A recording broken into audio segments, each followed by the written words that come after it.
Hello and welcome to Precon Decon, the video series where I deconstruct the pre-constructed decks of Magic the Gathering's history.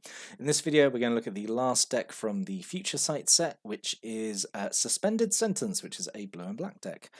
Let's look at the deck list. So, 16 creatures, 11 sorceries, 6 enchantments, 3 instants, and 24 land, and mana curve off to the side there. Let's just dive in, start looking at it. So, blue and black, which means it's kind of like a control-y, mean deck. Which is fine. So we have 4 Infiltrator Ilcore, which is 5 mana for a 3/1. It has Shadow, which means it can only block or be blocked by creatures with Shadow. But it has Suspend for only 2, which means you can spend 1 colours, 1 blue, exile it. It goes out with 2 time counters. At the start of your upkeep, you take a time counter off it. When it has no more time counters, comes into play, and it's got haste. So yeah. It sort of works out about the same as either waiting until turn 5 to cast it, or you get this a little bit earlier as well. But yeah, full playset of these, which is really good. Just a really good evasive creatures to have in the deck. Riftwing Cloudscape. 3 colours and 2 blue for a 2/2 with flying. When it comes into play, you return a permanent to owner's hand, and it has Suspend as well. This one suspends for 3 turns, but again for 2 mana, which is pretty good. There is. I mean, like I was going to say, this is like the theme of the deck is like blue and black cards with suspend. It is like a control deck, but it is using suspend cards as well to do that. A single unblinking bleb, which is a very fun card name to say. 3 cards and a blue for a 1/3. It has morph, which means you can play it face down and you can turn it face up for its morph cost. When it or another permanent is turned face up, I think this is the only morph creature in the deck actually, so maybe. Anyway, whenever Unblinking Bleb or another permanent is turned face up, you can scry 2, which is fine. Like scry 2 is absolutely fine. I don't know if it's worth paying 3 for that effect though, but at least it gives it to your other things that turn face up. I can't remember if there's any other morph cards in this deck. We'll get to it. But it's okay, I guess. So one of the res deck is Nihilith. So 4 colours and 2 black, 3/4/4, has Fear, Suspend 7 for only 2 mana. So Suspend 7 is a lot. However, whenever a card is put into an opponent's graveyard from anywhere, if Nihilith is suspended, you take a time counter off it. So kill their stuff, make them discard, mill them. Not there's any mill in this deck, I don't think, but yeah, this then makes it tick down a lot quicker. I mean, even then, it's only like a 4/4 with Fear, which is it's like not exactly earth shaking, is it? But it's still okay. It's still decently sized and like evasive, so yeah, it's okay. We have 2 Augur of Skulls, so 1 colours and 1 black for a 1/1, has regeneration, and you can sacrifice it to make a player discard 2 cards, but you can only do that during your upkeep. I really like these Augurs actually. They have quite strong effects for their cost, but like you are limited in when you can do it, and I think it's just kind of interesting design. I think they're all pretty good. I think from what I remember, I think the white one is like usually, as always, is the worst one. I think all the others are like pretty strong. A single Deadly Grub, 2 colours and a black for a 3/1. It has Vanishing 3, so you essentially only have it for 3 turns. It comes into play with 3 time counters. Every upkeep you remove a time counter. When it has no more, it dies. If it's put into a graveyard from play, if it had no time counters on it, you basically make a Deadly Insect token, 6/1 green insect with Shroud. There we go. Shroud has not been keyworded in the Future Shock video. There was the rare card there, the Quagnoth, and it had Shroud. And I couldn't remember if Shroud has been keyworded by now, but so it hasn't. But it will be keyworded going forward, like starting with I think 10th edition. It starts getting keyworded anyway. But yeah, so when it dies, it makes a 6/1, which is okay, I guess. Single Deathspore Thallid. I think he's a bit lost on his way to the Fungus deck. 1 colour and 1 black for a 1/1. At the beginning of your upkeep, you put a Spore counter on him. When he's got 3, you can remove 3 Spore counters to make a Sapperling, and you can sacrifice the Sapperling to give a creature -1/-1 till end of turn. Really not sure why it's in this deck. I mean, it's fine, I guess, but like, it hasn't got like the support cards it really needs. Like, you're not making Saprolings in black and green, black and blue. Black and green, you would be making Saprolings, but black and blue, so this feels like a bit of a random card just thrown. This feels like this was here just to take up space, So the other rare deck is Shemian Spectre. So 2 colours and 2 black for a 2/2 flyer. When it deals combat damage to a player, they reveal their hand. You choose a non-land card from it, and then you exile all copies of that card which is really strong. So it's a spectre that does like a lobotomy effect. Against these kind of decks, if you're playing these like pre-constructed decks like just against each other, this probably wouldn't have as much to do. I have no idea what its competitive or constructed worth was like, or its impact on those formats, but this feels like a really strong ability just to strip out all the copies of a single card. Yeah. But yeah, pretty okay. And the fact it's just a 2/2 flyer as well, so it's fine. Like, even if you're not getting rid of copies, you're getting rid of one card. And it is exiled, I think, isn't it? Yeah, it's not discarded, it is straight up exiled. So yeah, pretty good. It's just a regular Spectre. That's all right. We have two Dreamstalkers. One costs in a blue for a 1/5. When it comes to play, you return a permanent you control to owner's hand. Fine, I guess. It's got a big old butt for only 2 mana. I think you've got a few things in here that might benefit from enters the battlefield. Have you? Let me quickly check. Not really, actually. No, no. There's just you can return a land, I guess. If you need to. It's okay. It's just here as a defensive creature, really. 2 Time Benders, 1 blue mana for a 1/1. Has Morph for only a single blue. When it's turned face up, choose one. Remove 2 time counters from a permanent or suspended card, or put 2 time counters on a permanent or a suspended card. So this is kind of cool. So it can make vanishing creatures vanish quicker. It can tick down suspended cards quicker. It can add more suspended cards, more time counters to an enemy suspended card. So yeah, really nice flexible. It's really interesting. This exact effect was in red as well. I really liked that red blue had the shared mechanic of messing around with time counters. I really liked it. 2 Clock Spinning. This is a great little card. 1 blue mana, has buyback 3, so you can pay 3 as you cast it. And if you do, it just goes back into your hand rather than to your graveyard. You choose a counter on a permanent or a suspended card. You either remove that counter or put another one of those counters on it. So yeah, it's kind of like weird. It's kind of like Proliferate, I guess, in a way. Doesn't have to be just time counters. It can be any counters. If that matters for certain deck building aspects, I suppose. Yeah, Clock Spinning's like a fun little card. I really like it. The fact it's got buyback is really nice as well. Right, and then this is what I consider the star of the deck. 3 Paradox Hazes. These 100% should have been in the original red-blue like suspend deck that was in Time Spiral. This is a fantastic card. It doesn't do anything by itself essentially, but like the combo potential it has is insane. So 2 colors and a blue, and also this actually makes the deck actually pretty valuable because like this has never been reprinted, and this goes for like quite a lot secondary value. But anyway, because it combos with so much. So 2 colors and 1 blue, Enchantment Aura goes on a player. They get an extra upkeep.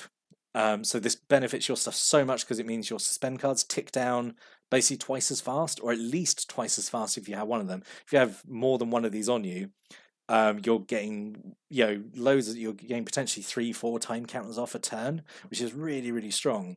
So it goes really well in this deck. I mean, and also you can put this on an opponent if they have stuff that, like, I don't know, they have things they have to, I know, upkeep costs, like, oh, during your upkeep sacrifice this unless you sacrifice a creature, or pay 2 life, that kind of stuff. So it's a really versatile, really Johnny card. It has a lot of potential. I really like Paradox Haze. It is a great card, and I say it goes so well with so many cards in this deck.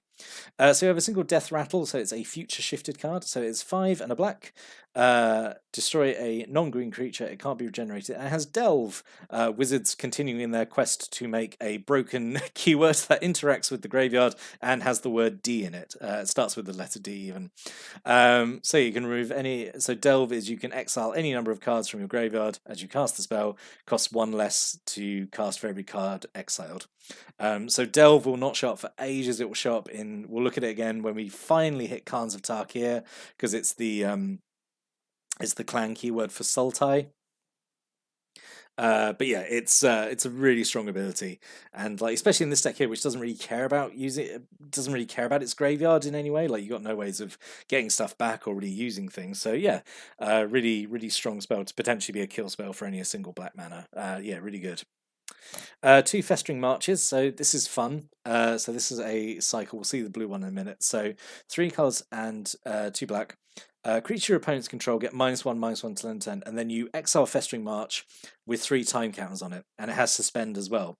Suspend for 3. So the whole idea of this is that every 3 turns this happens because you play it, it gets exiled with the counters on it.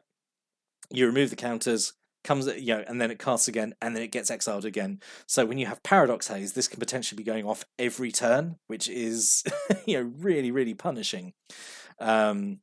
Yeah, so Festering March is really, really good. Yeah. A single Thysis, 3 colours and 4 black mana, which is not which is not fun in a 2-color deck. Although it has got suspend for only 1 and a black. Destroy target creature, controller loses life equal to power plus its toughness. You can suspend it, but it takes 5 turns, so there is always the risk that if you do suspend it, your target might not be there in 5 turns, or it serves as a deterrent, I guess, to an opponent to not play a big creature for like 5 turns. But yeah, and obviously this can tick down quicker because of Clock Spinning and Time Bender and Paradox Haze. So yeah, pretty good fun. 3 Ichor Slicks, 2 cards and a black. Target creature gets -3/-3 till end of turn, and it has Cycling for 2, and has Madness for 3 and a black. So this is really interesting how these interact. So you can play this for 6 mana. To draw a card and do the effect, because you discard it as you cycle it, which is 2, and then as you're discarding it, you can pay the madness cost. So it's a really interesting way of having these 2 mechanics work together. I mean, 6 is obviously a lot to draw a card and give something -3/-3, but if you got the mana, you might as well do it. A single Lost Hours. I really like the art on this one. It feels very spooky to me. But yeah, 1 card, 1 black. A player reveals their hand, choose a non-land card from it. They put that card back into the library 3rd from the top, which is a weird effect to have in black, but it's okay, I guess. Just having the 1 of it feels very random, though. And then 2 Mind Stabs, 5 and a black. Target player discards 3 cards, and you can suspend it for 4 turns for only a single black. So yeah, this is again a good thing to, I think, suspend turn 1 and then put your opponent on a clock of being like, oh man, I need to try and cast everything, or I'm going to be discarding 3 cards. Because yeah, it's 6 mana. This is very, very expensive just to hard cast it. And then the 2 other styles of the deck here. So 3 Reality Acids. So 2 cards and a blue. Aura goes on any permanent as Vanishing 3. When it leaves play, enchanted permanent's controller sacrifices it. So the important thing there, it says leaves play, not when it's sacrificed. So if you can bounce this back to your hand, then it triggers. And then you can cast it again, and before it vanishes, you can bounce it again and keep doing that. And how are you going to do that? You're going to do that with Reality Strobe, which is honestly one of my favorite cards ever, because man, it is fun. So 4 colors and 2 blue for a sorcery that returns a permanent to its hand. Well, that's terrible, you might say. Yeah, that's so expensive just for a bounce spell. But wait, it's like the Festering March, because when it gets cast, it gets then exiled with 3 time counters on it, which means every 3 turns this happens again. But you've got Paradox Haze, so this could potentially happen every turn. You bounce a permanent back to, and it's non-land permanent as well. It's not. I mean, it's not limited to non-land, so you can bounce land with this. And yeah, it's really mean. Especially if you have multiple Reality Strobes going off. Yeah, super, super fun card, but only with Paradox Haze, which is why I like Paradox Haze so much. And obviously it goes well with the Reality Acid as well. You can bounce the acid, make them sacrifice. So like really whittle an opponent down with with Reality Strobe and Festering March and Reality Acid, and just it's a bad time for them. And then we have 3 Terramorphic Expanses just to fix your land, and then 2 Zoetic Caverns. These are pretty fun. So it taps to give you colours, or you can morph it. Play it face down for 3, morph it for 2. So really, what you can do is obviously block with it. Maybe it's going to die in combat. You morph it. It's a land. Guess what? Lands can't be killed by combat damage. So yeah, just a fun card to use. But it's not the only. No, it's not the only card with morph, is it? Because you've got the Bleb and the Time Bender as well. So there we go. There is a slight morph theme to the deck as well. So it could have been quite a few options, I think, for the deck. I think actually what's in here is honestly pretty good. I don't think there's been a single card in here where I've gone like, oh, that's like not very good at all. It's all okay. So Apocryphite, I think, probably could have been an alternate rare. What are the rares again? They were the Shami. Yeah, Shami Inspector, I think, doesn't really fit the theme. Nihilith is fine. Shimi Inspector is just kind of like a bit random to have in here. Hypocrisite, I think, is pretty good. So 2 mana for a 1/1 artifact creature, comes to play with 3+1/+1 counters if you didn't cast it from your hand. If it dies, it's kind of like Reality Strobe. It gets exiled with 3 time counters, so it's going to come back next turn. In 3 turns as a 4/4. So yeah, pretty fun card, I think. Oh, excuse me, sorry. Veiling Oddity, I thought this could be okay as well as another suspend card.